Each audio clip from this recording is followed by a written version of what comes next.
kind of digging deeper into why I get so triggered around people not taking responsibility or acknowledging how I feel, just even acknowledging it when I bring it to them. And because I've been avoidant for so long, that this is the antidote for me, is to come and be vulnerable and say, I feel this. And then when I'm rejected in that, it's like, what the fuck?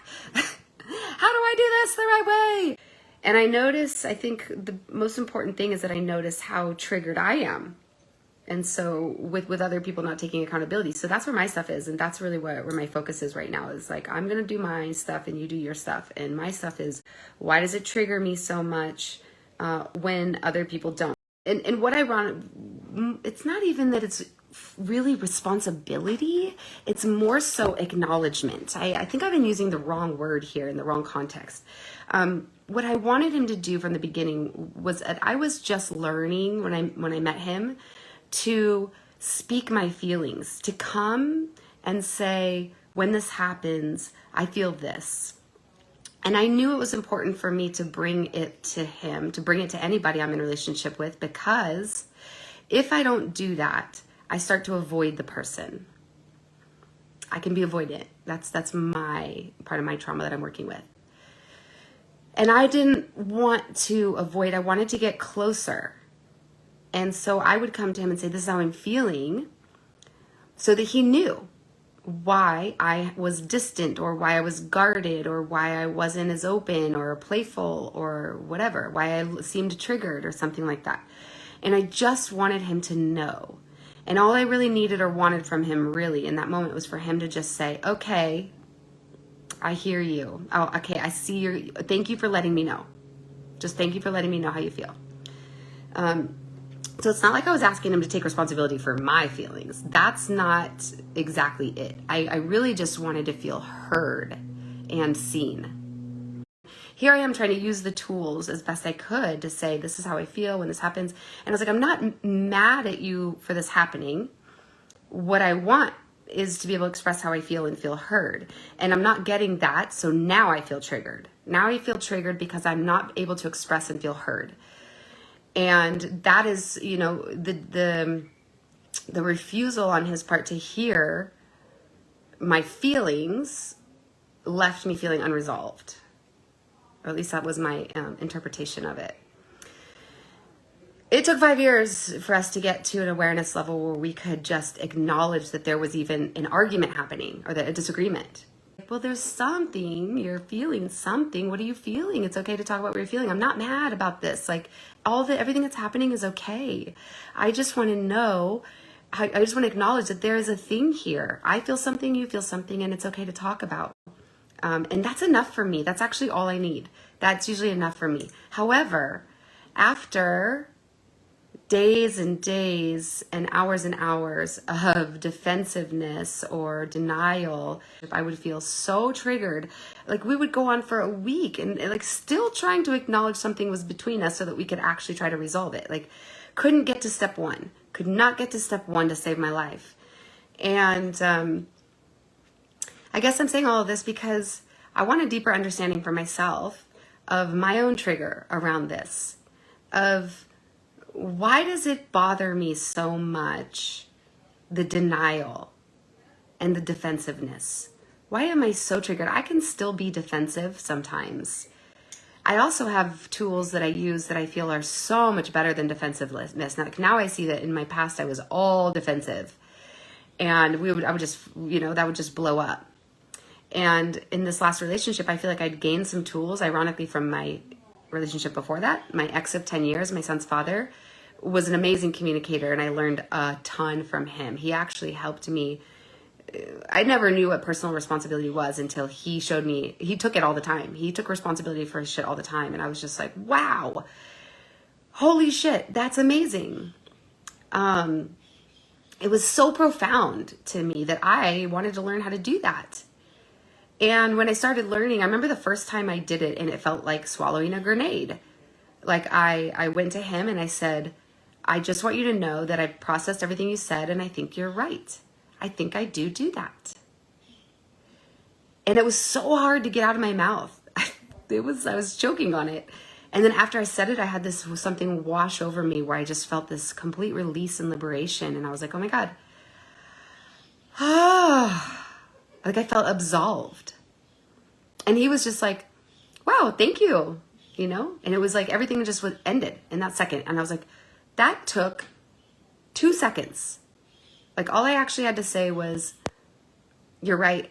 You know, or like what I later learned through more practice of this with him later on was that all I even had to say was, I might feel the same if I was you. I don't feel the same, but if I were you, I might, like, I can see from your perspective and I hear you and I understand that you're feeling a lot and that's okay. And I'm okay to hear you feel that way. None of this is me necessarily having to say, you're right, I'm a bad guy. I did something wrong.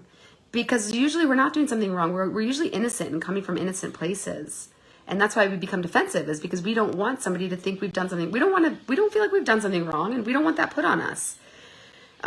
So the way I feel like of handling this, it's so far more effective than defensiveness and trying to prove that we did nothing wrong because we didn't, is to just say, I acknowledge that you feel something here. And thank you for letting me know so that I know where you're at. And you can go ahead and it is, you know, ultimately it is your stuff and you can go ahead and deal with it however you need to. If you need support or if you need me to hold space or if you need, you know, let me know. But just thanks for letting me know that you're in a place and you have a feeling and that you, yeah, that's really like, I feel like we are learning to come to each other to say how we're feeling, not because we're changing the other, not because we're controlling the other, not because we think somebody did something wrong, but those of us that are avoidant are learning to come and say how we feel to people so that we don't have to avoid, so that we can just be honest and clear that space so that the other person knows we're working on something and that we're not available. We're not available to be giving to them right now. And it's been so effective for me. It's been so effective for me, at least in my tenure. It was beautiful. I was like, this is amazing. This actually is like, we have like, now we can have like pristine communication.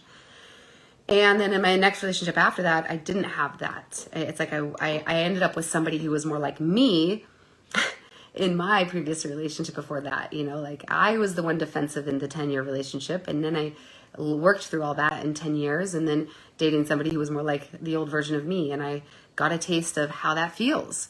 And it's fucking triggering. It's fucking triggering. Like I must have pissed off so many people in the past and in all my relationships in the past, I'm sure. And now I don't know why it's so triggering to me. I think it's because when the denial comes and the defensiveness comes, then it feels like now there's a bunch of shit we got to work through. Like, okay, I didn't feel heard there. I was just voicing my feelings there. But if there's a denial and defensiveness happening, I guess I don't know how to work with that. I don't know how to disarm defensiveness or denial other than walking away. And I'm tired of my two options being like confrontation or walking away. Like I don't want that to be my only power.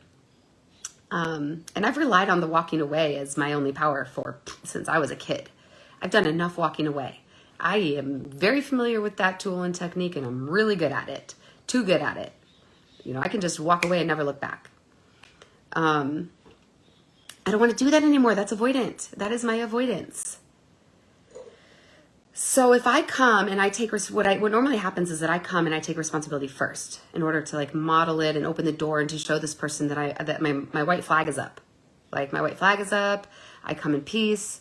You know, like we just had this disagreement and I'm just going to come and say, you know, these are the areas where I feel like you may be right or like you have validation.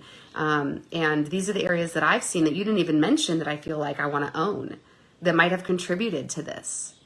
And that has felt to me like the best way to approach it in order to disarm that reactivity.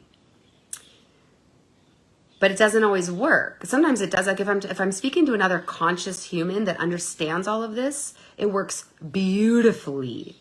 It works like so beautifully that I'm like, how are we doing it this other way? This other way is garbage. This other way is just like fighting.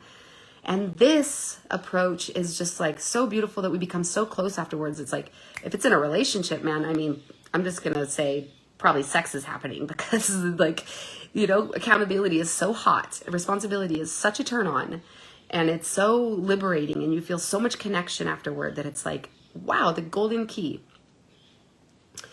And when that's not happening, I think part of my trigger is just like, it's probably the rescuer in me that wants to like help somebody, you know, like you're just annihilating yourself by being in denial and defensiveness. Like it's not going to go away because you're trying to prove it didn't happen.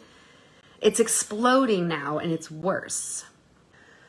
The other idea that I have where it might be coming from is that there's something inside of me that I'm not taking enough responsibility for, that I'm still not admitting to.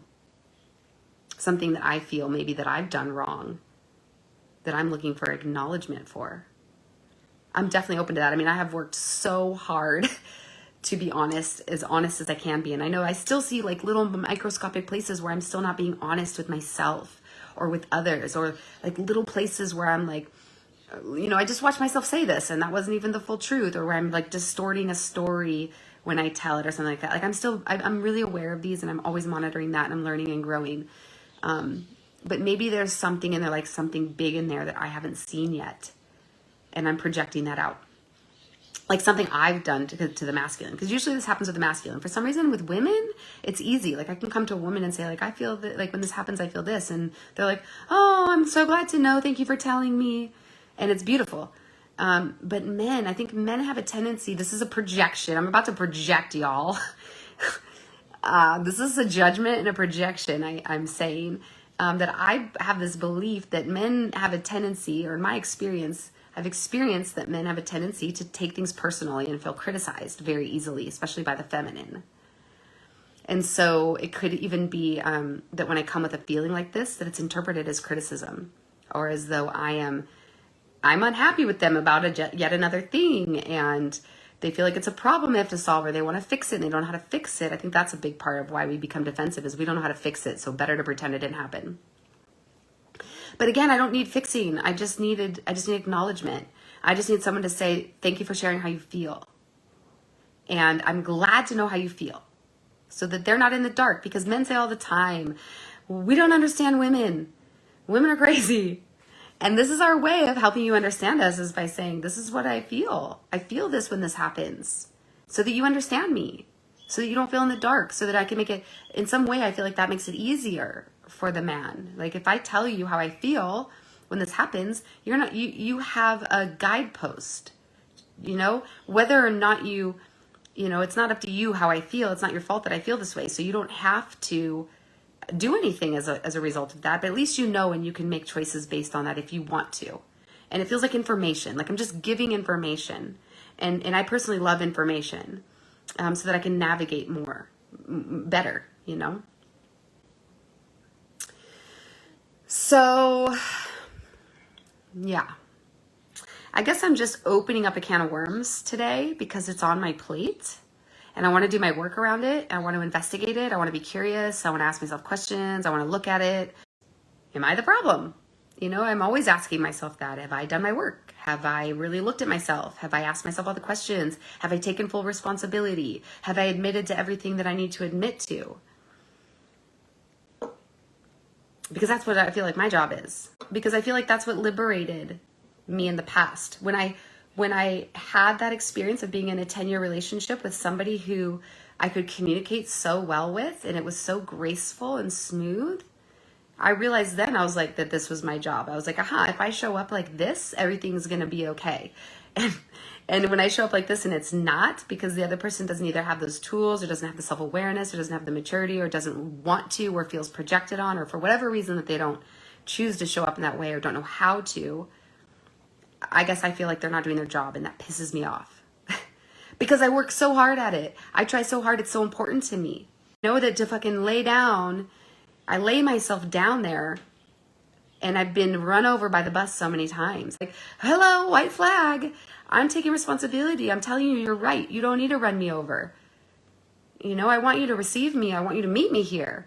I want you to just, and even if you don't meet me here and say, you know, and also you're right, and I did this, like, which would be great. But even if you don't do that, if you can just meet me there and just say, thank you so much for telling me how you feel. Thank you so much for taking responsibility.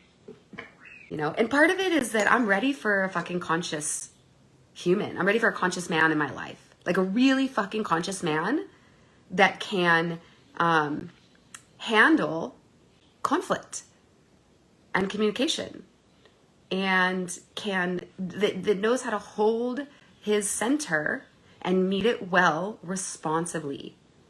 And that after leaving my 10-year relationship and being in this 5-year, it was such hell that I don't want any part of that anymore. Like I do not have space in my life for that energy in an intimate way, in an intimate way, in a relationship style way. I don't have tolerance. Intolerance, that's the 4th gene key. It's the shadow of the 4th gene key, is intolerance. It's the gift of understanding and the city of forgiveness. Okay, so I'm recognizing my own shadow here of intolerance. So maybe I need more understanding of why it's hard. Here's an aha of why it's hard for a man to meet me there. And maybe that requires asking some more questions to them. Maybe as simple as like, why do you feel so defensive? And why do you feel like you're in denial here? Instead of just getting triggered, and reacting from there, which I can totally react. I think if somebody hasn't seen something in their self, it's very threatening to be confronted with something because you don't know if it's really truly yours or if it's a projection. So I think that's why asking questions can be so powerful to help guide us to our own realization of the truth first, because then it's a lot easier to take ownership. If I ask why it's so hard, I wouldn't be surprised if a man were like, oh, because you're so fucking intense. And because you're just steamrolling me, because I'm afraid, because I'm afraid that if I say, maybe they feel that if they admit to something, that I'm the one who's going to be like, yeah, see, you're an asshole. I was right. Get out of here. And I'm not. And I want the chance to show them that I'm actually going to meet them with, wow, thank you so much for saying that. I actually trust you more now. I actually feel closer to you now. Because ultimately I don't want to blame them. I'm not coming with the blame. I'm not coming telling them my feelings because I'm trying to blame them. It's because what I've always done in the past is avoid them. And that has been its own issue on top of whatever it was that began it. And then they're always saying, why didn't you say it in the beginning? Why didn't you tell me while you were feeling it? Why did you let it build up in volcano? And so then when I come and I do that, I'm like, okay, like the smallest, tiniest thing happened. It's not even a big thing. I'm just going to bring this out now because it's a small thing now, and I'm going to address it on the front end so it doesn't become a volcano. And then I feel like that becomes a thing. Like, why'd you have to bring up this small thing? It's not a big deal. Why can't you let it go? And I'm like, well, when I let it go and then it happens repeatedly and I keep letting it go, then it becomes a big thing. I'm here to grow. I'm here to learn. I'm here to understand, like the 4th gene key. I'm in a place of intolerance, and I want to get to the place of the gift of understanding. By the way, for those of you that love the gene keys or don't know about the gene keys is about transforming our shadows. And it is not about working hard to change. Okay? We don't get to the gift in the city by trying to get rid of the shadow. Okay, I'm not trying to get rid of my intolerance. I'm letting it be there and I'm staying curious about it. I'm watching it. I'm talking about it. I'm investigating it. I'm feeling it. I'm being honest about it. I'm allowing it. So it's about allow, accept, and embrace. We start by allowing it to be there, and we move into a place of accepting that it's here. Like it's for us. It's been serving me in some ways. It's been serving me not to get into like deep processes all the time, or to to like engage with reactivity, or to like be in certain relationships, right? But there's still something here for me in the realm of understanding. And I can only get there by allowing the shadow to be here and accepting the fact that it is here and giving it unconditional love. That's what it needs. It needs unconditional love, my unconditional love, my forgiveness. So I'm giving understanding and forgiveness to the shadow. I'm saying, hi, intolerance. I see you. You can be here. I want to understand you. Right? And then, so when the city is there, the forgiveness is there, all of them are there. Okay? We're never getting rid of the shadow.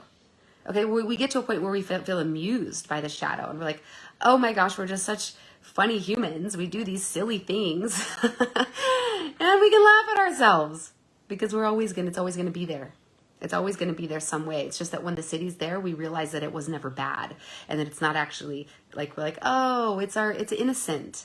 Oh, it's just our inner child, or it's just this innocent piece of us that has an unmet need. Oh my God. And we have so much love and compassion for that part. And we realize, thank God you were here. That's the embrace.